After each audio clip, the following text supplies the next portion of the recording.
హెచ్చరిక, దైవజనుని హెచ్చరిక. హెబ్రీయులకు రాసిన పత్రిక 12వ అధ్యాయం 16వ వచనం అండి. ఒక్క పూట కూటి కొరకు తన జ్యేష్ఠత్వపు అమ్మేసుకున్న ఏశావు వంటి భ్రష్టుడైనను వ్యభిచారి అయినను ఉండునేమోనని జాగ్రత్తగా చూచుకొనుడి. ఏమైపోయాడు అతను? భ్రష్టుడైపోయాడు. 17వ వచనంలో ఏశావు ఆ తరువాత ఆశీర్వాదము పొందగోరి కన్నీళ్లు విడుచుచు దాని కొరకు శ్రద్ధగా వెతికినను మారు మనసు పొందన అవకాశము దొరకక విసర్జింపబడి. చూసారా?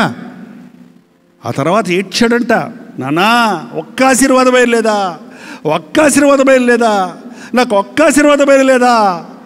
అరే నేను నిన్ను ఆశీర్వదిస్తానురా, ఏదైనా వేటాడి తీసుకురా అని తండ్రి ఏశావుకు చెప్తే ఏశావు బయటకు పోయి వేటాడుట ఎందు నేర్పరా చేతగానోడా? నేర్పరైనడు పెట్టను పట్టుకొచ్చి గబకను వండి పెట్టలేడా నాయనకి? నన్ను కాబట్టి ఎవడు ఆశీర్వదిస్తాడులే, నేనే కదా పెద్ద కొడుకుని అని ఓ గీర్మానం ఉంది ఆయనకి. పోనీ నాన్న దగ్గరికి వచ్చి, నాన్న నేను ఒకరోజు ఆ యాకోబు ఎర్రని కూర వండుకుంటుంటే అది కొంచెం పెట్టమంటే జ్యేష్ఠత్వకి ఇమ్మన్నాడు, వాడికి ఇచ్చానురా అన్నాను, వాడేమన్నా వస్తాడేమో, నేనే వస్తానుండు, నా ఆశీర్వాదాలు నాకే ఉంచు అని చెప్పెళ్ళాడా? అది చేయలేదు. చూసండి, ఈరోజున దేవుని ఆశీర్వాదాలు మనకి ఎప్పుడు కావాలితే అప్పుడు వస్తాయి అనుకుంటున్నాం. ఇవాళ మీటింగ్ పెడితే నేను ఇక వచ్చే వారం వస్తాను అన్నాడంట ఆయన. ఆ వారమే యాక్సిడెంట్ చచ్చిపోయాడంట. ఇంకెత్తాడు వచ్చే వారం. దేవుడు ఆశీర్వాదాలు ఎప్పుడు కావాలంటే నీకు అప్పుడు దొరుకుతాయి అనుకోవద్దండి.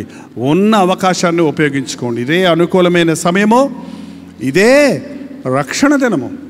అంత అవకాశం దాటిపోయిన తర్వాత ఏడ్చాడు. తండ్రి అన్నాడు, ఇంకా నా దగ్గర ఉన్న ఆశీర్వాదాలు ఏంటంటే నీ భూమి నిస్సారమగును గాక, నీ పంట పంటకుండును గాక, నువ్వు కత్తితో బతుకుతావు గాక, నీ తమ్ముడికి నువ్వు దాసుడు అవుతావు గాక అని చెప్పాడు. ఇంకేముంది ఆశీర్వాదాలు? అన్ని శాపాలే మిగిలాయి.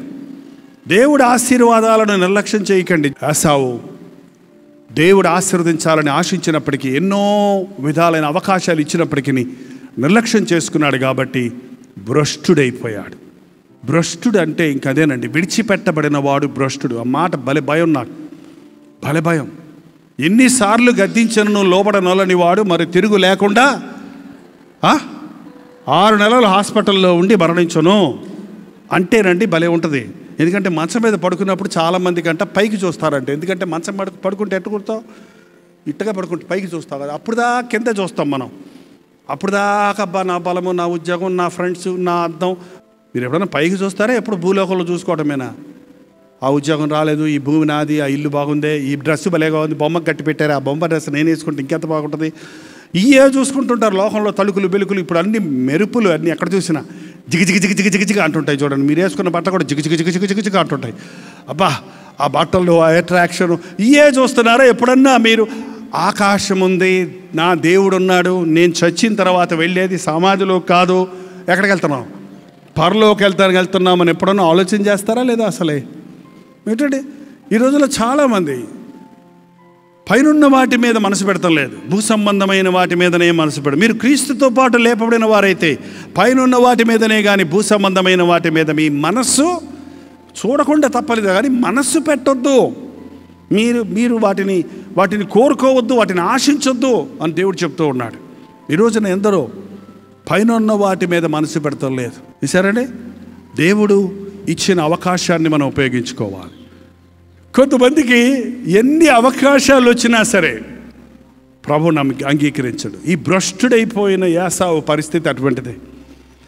కన్నీళ్లతో తర్వాత ఏడ్చాడు కానీ ముందు అడవలేదు కాబట్టి భ్రష్టుడైపోయాడు. ఈ అంచెతనాల్లో దేవుడు అనేకులను వదిలేస్తున్నారండి.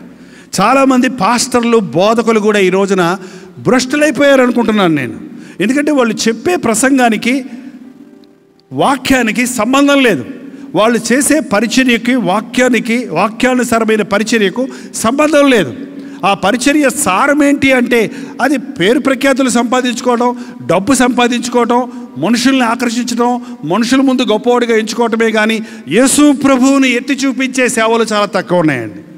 యేసు నామములో ఉన్న బోధను ఉన్నది ఉన్నట్టు బోధించే బోధకులు చాలా తక్కువగా ఉన్నారు. అందుకని మనం జాగ్రత్తగా ఉండాలి. నీ కొరకు ఎవరు చనిపోలేదు ఈ లోకంలో.